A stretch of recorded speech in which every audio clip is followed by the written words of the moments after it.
Instead of focusing on winning arguments, we're teaching the basic fundamentals of sales and marketing and how we can use them to win in the world of politics, teaching you how to meet people where they're at on the issues they care about. Welcome to The Brian Nichols Show. Well, happy Friday there, folks. Brian Nichols here on The Brian Nichols Show, and thank you for joining us on, of course, another fun-filled episode. I am, as always, your humble host, and today we have a gentleman who's going to join us and talk about his concerns. Yes, some of Cody's concerns, and they had to do with the GOP not playing enough offense. But first, we're going to go ahead and give a shout-out to today's sponsor, and that is the amazing group that is Young Americans for Liberties. Guys, I want to tell you about this opportunity to jump headfirst into a liberty movement and make some real impact, and that is with Young Americans for Liberty, who is currently recruiting campaign field staff to help elect pro-liberty candidates across the country as part of Operation Win at the Door. These principal candidates are dedicated to fighting for gun rights, keeping our troops home, parental rights and education, criminal justice reform, ending our senseless spending, and many other winning liberty policies. And when I say winning, I mean it. Their work speaks for itself. These are the folks out there who help us pass constitutional carry in Indiana, Texas, and Alabama. They help fight the lockdowns every step of the way, all while helping make liberty win. So if you want to help make a difference and get liberty candidates elected across the country and be a part of this fight to actually make an impact in our insane political climate in 2022, then you can join one of these campaigns now through November 8th, gas-covered housing, fully provided, and you'll be compensated a total of $2,800 a month for your work on the campaign trail. Sound interesting? Head to briannicholsshow.com/YAL to apply and make a real change in this country today. That's briannicholsshow.com/YAL. Let's make liberty win. One more time, briannicholsshow.com/YAL. All right, folks. Well, with that being said, looking forward to talking about, getting some liberty folks into office, making liberty win, but that requires them to be actually playing some offense. Talking about that on Cody's concerns, Kenny Cody. Welcome back to the Brian Nichols Show. Hey, Brian. How are you, brother? Glad to be here. Good to have you back on the show, Kenny, and thank you for obviously fighting the good fight, telling the truth where it so desperately needs to be spoken about. And right now you're doing that over in a nice article you just dropped there over at Newsmax, not Newsweek, sorry, Newsmax. And that piece was focusing, on a lot of these Republican candidates out there, Kenny, who are they seemingly playing defense when right now it seems like they have nothing but momentum on the offensive side of the ball. Man, I'm in football mode. I don't know if you saw the Bills and the Rams last night. I was in a pool, by the way, with my coworkers for the day job. I said, hey, you know what? I can only pick one team per week that I think is going to win, and I get one underdog I'm supposed to pick at least throughout the year. I thought perfect chance for the Rams to be the underdog. No, I picked the Rams. They lost last night terribly to the Bills. So, that hurt my pool chances. But, hey, I see the importance, right? The Bills offense, it was potent. Republican offense, where's it at, Kenny?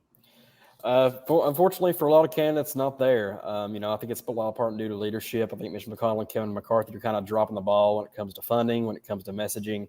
At some points that, Republicans have heard for a long time that, Republicans are going on tax cuts. Independent voters have heard for a long time that we're going on tax cuts, we're going on the economy, all that kind of stuff. But there comes a point where you kind of have to give people a reason to buy in. And people know conservatives are usually pretty good with money, or at least better at dealing with money than the Democrats are. So we've already won on that issue, but we have to actually sell ourselves, right? You talk about all the time about you have to meet people where they're at, and Republicans aren't doing that right now, unfortunately. I think are good examples out there. I think Blake Masters is doing a great job in Arizona. He's only down 2 points right now in the Arizona Senate race against Mark Kelly, a former guy who was a Rothbardian libertarian guy endorsed by the Club for Growth, one of the most conservative candidates in the nation in terms of fiscal responsibility, but he knows how to sell and knows how to message. In the article, I talk about how, unfortunately, a lot of Republicans kind of forget where the battles are won and kind of how you need to message also. One of the reasons that I think that for some reason the Masters is succeeding right now is, for a perfect example, like abortion, right? So abortion is a very, very, very, very polarizing issue, especially after the Roe v. Wade ruling and the Dobbs ruling.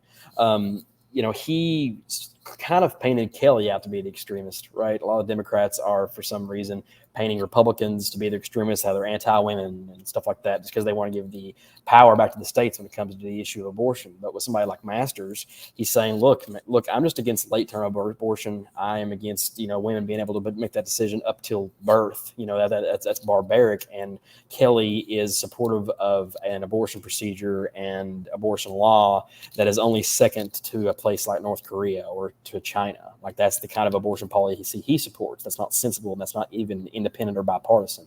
So the way that he phrased that, in knowing that Arizona is sort of a swing state and knowing that the messaging needs to be formulated in a different way, is very much like the kind of approach that kind of has to be done at this point. Most primaries are over. New Hampshire, I think, is one of the last primaries in the election cycle where Republicans are going against Republicans. Now you have to go against Democrats, and you have to appeal to independents. You have to appeal to even sort of maybe blue dog Democrats, and you have to appeal to moderate Republicans. And Masters, as far right as he is in terms of his political philosophy, the way he is messaging towards Arizona right now is exactly the pathway that Republicans across the nation need to be forming their messaging as.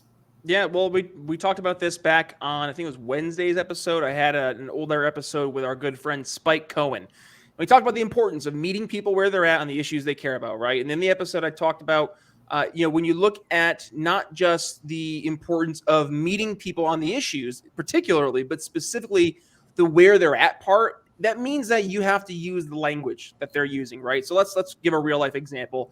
For my day job, I'm speaking to a different audience than the political audience, the libertarian audience. I'm speaking to technology executives and C-level professionals. So all of a sudden, the language, the verbiage, it's all changing. And the way I approach those conversations, it changes. So the same thing is true when you're trying to meet people on the issues that matter to them and changing not necessarily the principles that you're speaking about, but the way that you're reflecting those ideas on the issues that impact your average person. That's where it's important for us to not get stuck in the idealism and the ideas of liberty and the isms that are in the ideas of liberty, but rather to take those ideas and bring them forward to your average person, make the ideas make sense, make them real instead of just being an ism, right? And that's where we'll win, is when we can take the ideas and make it so your average person can easily plug it from idea to real life solution and then see the tangible value of that immediately. And that's where we're going to win. Right. I think it's a selling point of populism. I know a lot of libertarians and a lot of conservatives hate the idea of populism. They kind of associate it with Sanders and other people, Patrick Buchanan, whatever. But all populism is exactly what you just said. And meeting people where they're at, knowing what issues actually matter to people, and knowing conservative solutions to questions people may have and problems people may have. I was talking the other day about, how Republicans have always had this issue of talking over people's heads. And I've always said this too. Republicans are oftentimes looked as the suit and tie people, right? They're always looked at the politicians who are in the Republican Party are the people who are dressed the most professionally, and they're the CEOs, they're the lawyers, and then the Democrat Party, until very recently, has always been the party of the working people. The working people getting elected. The Republicans are the ones who kind of move their way up the ladder and being district leaders and then being the chief of staff, and then being an intern, being a chief of staff, working their way up to being a congressman, replacing somebody. And the Democrats have always been the ones who are like union leaders and others that are kind of the working class people. And finally, the Republicans, I think, with people like Masters, people like Joe Kent, and other businessmen that have been elected, kind of have the idea of, okay, we can be the class, we can be the party of working people as well. I mean, somebody like Joe Kent, who is a Green Beret, his widow got killed overseas, and that's why he is against foreign war. He's a Green Beret himself. His wife got killed in the military while he was serving in the military in Syria, I believe. And, he has a reason to be anti-interventionist as a working man. Never been elected before in his life, and, ran on that idea and beat an incumbent congresswoman who voted for impeachment. So these kinds of people, and people like Blake Masters, who, works in big tech and knows how to go against big tech and knows how to message against big tech and sells on a message of you should be able to support a family on a single income I know that doesn't appeal to leftists, right? That doesn't appeal to the progressive ideology. But with somebody like Masters, it does appeal to like suburban white women and suburban women in general, and women in general. People, even men who believe there should be one breadwinner, whether that's the man or the woman. Selling that idea is really popular with independents and really popular with suburban areas that are the vast majority of the deciders in elections in Arizona.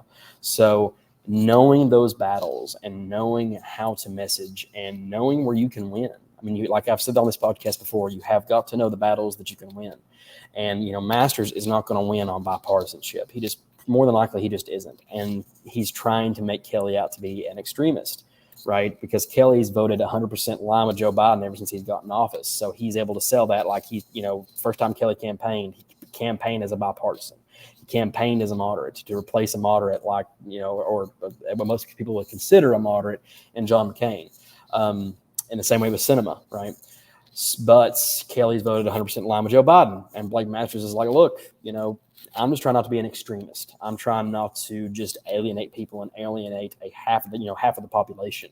And Kelly's done that by saying campaigning as a moderate and campaigning as a bipartisan figure, and then ending up being one of the most partisan senators and one of the most partisan legislators in the entire U.S. Congress. So, I enjoy Masters. I think he's a great candidate, but I don't just pick him out because I enjoy him. I mean, if any other candidate was doing it, I think Adam Laxalt is very good at this in Nevada. Somebody who is established in the state and whose grandparents have held office. He's been the attorney general. He's done a very good job at appealing, as a populist, to being a moderate in a state like Nevada. Oz is doing better. He wasn't at first. I don't think he was doing great in just making it all about inflation and everything. And now he's kind of concentrating on Fetterman's lived at home all of his life. He's been, a recluse, and now he can't even debate because he won't admit that his strokes affected his way of being able to politic, and won't be honest about that. How can we trust him as a senator? He's getting better at it. So there are people that are getting better, and there are people who can do a lot better. And I think we have to reflect on what we're doing right in campaigns like Laxalt and in campaigns like Blake Masters, and apply that to races we need to win. Those in like Colorado, those in Ohio, those in Pennsylvania, Georgia, wherever else. We need to make sure that we can actually win in these areas, especially in swing states where independent voters are looking to be appealed to in the way that Masters and others are right now. Sticking in Arizona, Carrie Lake, she's running for governor there in Arizona. And I think, just from, I really haven't done too much digging into her values, her principles, anything like that. But strictly from a messaging standpoint, she knocks it out of the park. She has Absolutely. 22 years in media. She knows what the game is, and she knows how to play it. And with that, she does a phenomenal job of resetting narratives. We talked about this a couple episodes back with Carla Garrick. The importance of not only doing that, but also back to the focus of your article, Kenny, over at Newsmax, is the importance of playing offense, is not just going ahead and diffusing the opposing narrative, but then in turn setting your own narrative, setting your own attack forward. And that's what I thought, she does phenomenally. Who else would you look at across the United States? And you mentioned a few folks out there besides Blake Masters who are running, but anybody else in particular that stands out, does a really good job at effectively not just diffusing narratives, but then actually countering and resetting narratives? I have one that comes to my mind, but I'm curious if you have another one too. Carrie Lake is great. Like you said, I think I tweeted about it the other day. I mean, when she's asked questions by the press is when her star shines the most, because she knows exactly how to handle anchors and how to handle people who are anchor women or whatever, who are asking her questions, journalists, whatever. She knows exactly how they ask questions because she's done it. And, she was people have criticized her for being a Democrat as recently as 2016 and things like that.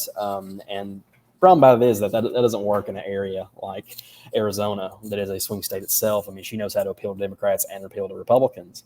And she's using this sort of populist message and the idea of Trump, right? I mean, and you know what, Kenny? And I don't mean to interrupt, but the fact that she was a Democrat as soon as 2016, that used to, like Brian 2016, that would have mattered to me. I would have been like, guys, are you kidding me? But now somebody who's like taking a step to switch from Democrat to Republican as soon as is today, that tells me that they're doing so for a different reason than just it looks politically expedient. They're doing so because they've seen that, the old Democratic Party, it ain't the Democratic Party they even thought it was, let alone what it actually was. Sorry.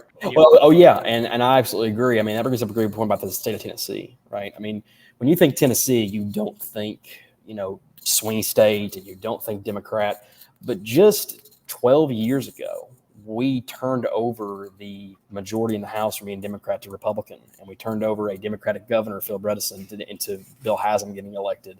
And they're turning over, Lamar Alexander been there for a long time, and Bob Corker been there for a long time. We were like two younger, versions of, Haggerty, who's not young, but he's old, a little bit older, but has energy, and Marsha Blackburn, who is in her 70s, but has an energetic and anti-establishment attitude, in comparison to the old establishment types like Corker and Alexander. And the way Tennessee's changed just from then. I mean, I know plenty of people in my county. I mean, Bresson won Cott County, an 80-20 Republican county that we are now. He won Cott County as recently as 2006. And got 43% here against Blackburn in 2008. I think it was 2018. Yeah. That he was the most popular Democrat that Tennessee had ever seen. And somebody who won their elections by 67, he got 67% of the vote when he was running for governor. And then he gets 42% in Tennessee in 2018. And that shows how much the state has changed very quickly. So when somebody says they changed over for being a Democrat Republican, I'm like, great. Like, that's awesome news for us, right? Like somebody who realizes how far left and how government growing the Democratic Party has become, and kind of embracing the idea of federal government expansion. Not kind of going supporting at the FBI. Kenny, really quick too. Could you imagine, like, if you? I was thinking this when you were saying that, but like, if you could imagine somebody being upset that they have a brand new customer, right? Like that, exactly. That's the approach. It's like we just spent all the time, energy, and effort through your marketing, through your sales, and you get them to actually flip over. And then the first thing you say is, "I don't trust you as my new customer." It's just, it's baffling. Well, in my opinion, like, it should be a celebrated thing. I mean, when we are doing so, because one of two things have happened, right, for them to convert over. I mean, there's bad choices in I can get elected in this area as a Republican more likely than a Democrat, whatever. I mean, there's instances like that. But usually when a Democrat switches over to be a Republican, either the Democrat has said, I'm not with my party anymore. The party has went far past what I originally had the idea of why I was a Democrat. And then you have the idea of the Republican Party looks so appealing now that they are embracing the working man. They're campaigning on issues that I actually care about. They're doing things like, being anti-war and acknowledging that there's problems with the elite and things like that. Like, that's appealing to a lot of populists. I mean, people call like Joe Kent before, kind of giving compliment to Bernie Sanders. And really, to me, if that just means that we are appealing to the working class a lot more than before, right? Mm-hmm. So it's weird to me when that's a criticism, because I think it should be celebrated as a county chair. It's awesome to me when I see all-time Democrats that have always voted in Democrat primaries then have went all straight Republican. That means the Democrat Party has done something wrong. The Republican Party has done something right. So people like Lake and Kent and others who are superb on how to appeal to the working class and are superb on how to appeal to the general public are the best kinds of Republicans, the best kind of candidates right now, in my opinion. All right, Kenny. Well, we're already getting a hard press for time here. Hard to imagine. It goes fast here on a Friday. But you know what? It's because we've had a busy week, which absolutely. You know what? That means that we had a productive week, which I will definitely take as a win. Now, folks, if you are getting value from the episodes, we ask you to please go ahead and give these episodes a share. But also, I'm going to ask you to do us a favor as well. Now, these episodes, they are more often than not a labor of love. And folks like Kenny joins us here in the show, and to help keep the lights on, it requires folks like you. So if you want to go ahead and help support the Brian Nichols Show, well, you can go ahead and do so over at briannicholsshow.com/support. And there's two things you can do.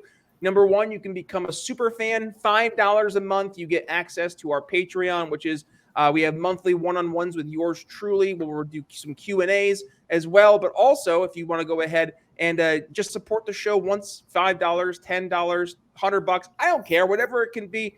Everything goes right back in here into the program, and it goes right back into helping us have folks on the show like Kenny and folks like we had yesterday. We had Chris Russo-Mano, who is running for Congress out in New Jersey as a big L libertarian, and all 580 plus other episodes of the program. So yeah, every little bit helps. So folks, if you would be interested in helping us grow here at the show, I would greatly appreciate it. So one more time, briannicholsshow.com youngamericans.com/support. And of course, please support our sponsors today, Young Americans for Liberty, Operation Win at the Door. We also have some other great sponsors like, I don't know, Blood of Tyrants Wine. Kenny's a big fan of that, right, Kenny? Oh, yes. The Blood Tyrants has sent me some good wine, especially to enjoy with steak and things like that. I've still got one more bottle that I'm going to work on over here next month, I think. So they were great. I mean, it's a very good wine, and it's very light to be a stout wine. I know it sounds weird to be a stout wine. It's very light, but it's great tasting. I enjoyed it very much. See, I don't drink anymore, folks, so you're going to have to listen to Kenny on this and trust his guidance, and he's said nothing but positive reviews thus far. So, and by the way, Kenny's sentiments, they're not rare. I've actually been hearing from folks all across, not just the Liberty world, but beyond that, the Blood of Tyrants wine is A+. And also, it's got a pretty darn cool name. So I head over to briannicholsshow.com/sponsors, and you can go ahead and support. Actually, no, it's /wine. There you go, /wine. And you can go ahead and get your own bottle of Blood of Tyrants wine, but make sure you use code TBNS at checkout for $5 off. All right, Kenny, with that being said, final thoughts for the audience this Friday, this week. What do you got for us? To Republicans that, are dooming over elections, it's September, so don't be too disconfident yet. The article wasn't to say Republicans are doomed, and the article wasn't to say, we need to worry about, elections. I just want, good examples to be good examples, right? I just want a good examples such as Masters or somebody like Lake and Kent who formulate, phrasing and messaging in the correct way. I want them to be able to concentrate on what is, kind of correlate with people. Many people where they're at, no battles you can win. Those are all populist sentiments, at least to me, that a lot of these Republicans need to embrace. I mean, we know inflation is bad, right? Like, we know inflation's bad. We know taxes are bad. Gas prices are up. Yep, we got that. Now you got to find what else matters to people, because we've been doing the same thing over and over again, month to month, no matter what. And now we have to concentrate and say what is actually mattering to people currently. Now, if that's inflation, if that's gas prices, then hit on that. But if somebody's like Mark Kelly is calling you an extremist when he is for the up to term abortion, then attack him on that, right? Just like Masters has. Or whatever your opponent is doing, is people like Oz attacking Fetterman for living off his parents till he's 50 years old. Attack that. He should be a U.S. senator if he's doing that. So knowing where you can win at, knowing the battles you can win, knowing where your opponents are weak at, and where you're not playing defense, you're actually going on offense and promoting Republican values or reporting libertarian values and not defending yourself. When you start defending yourself, that's when you lose, and you have to play the offense and sell your point instead of defend your point. So to me, if any political candidate or anybody who's in politics, if the first time you start defending your position is when you've really lost. So go on the offense and promote your position about why your solutions and why your values matter to people. And that's when you're going to be able to win. Hear, hear. And you know what? I really don't have anything further to add beyond. At the end of the day, folks, you're not selling an idea. You're not selling a service or a product. We're selling change. We're trying to get somebody to move from their comfortable status quo to a different solution. And it requires us to help get them outside of their comfort zones. And it doesn't happen overnight. For the political sale, it can take days, weeks, months, and years. I've seen folks I've been working on now for well over a couple of years, and you're just starting to see a little bit of the cracks in the armor, versus there are some folks that are in our target market that are specifically open to hearing a different way of doing things. And it might take them a couple of days or a week to actually get on board. So back to Kenny's point too, it's a matter of knowing your market and making sure you're meeting those specific people where they're at on the issues they care about as well. So with that being said, Kenny Cody, it's always a blast having you on here, my friend. Where can folks go ahead and find you to want to continue the conversation? But also, we're going to go ahead and read this banger over at Newsmax. So you can read it on my Twitter. You can either go to newsmax.com and just type in Kenny Cody. My archives are there. You can get on my Twitter and look at the links that I usually post. I usually post the most recent article at the top of my Twitter page and my pinned tweet. You can also find me on townhall.com. You can find me on Twitter usually. I'm actually the Southern Regional Director for the Republicans for National Renewal now, so I'm doing some work for them over at that organization. So you'll be seeing a lot more of my stuff and a lot more of their work through the South, hopefully here over the next few months. Just mainly social media. KDC third at Instagram, Kenny Cody on Facebook, and at Kenny Cody on Twitter, and you'll be able to see most of my stuff from there and be looking out. Going to hope to do some big things over the next year. Awesome. And folks, we'll make that really easy for you too. If you're on the podcast version of the show, all you got to do is click the podcast catcher artwork. It'll bring you right to briannicholsshow.com, where you can find today's episode, all 580 other episodes. Plus, you'll find all of Kenny's social media links, his entire bio, and you can find all those great links over at Town Hall and Newsmax there as well.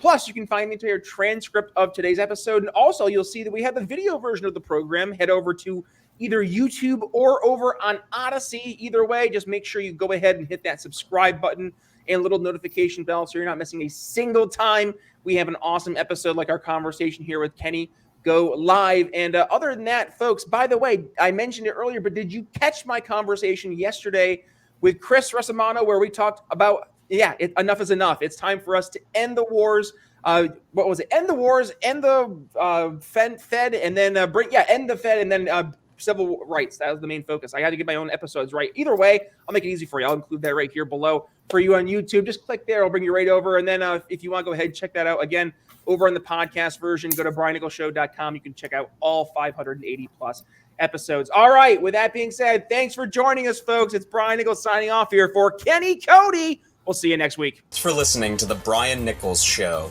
Find more episodes at briannicholsshow.com.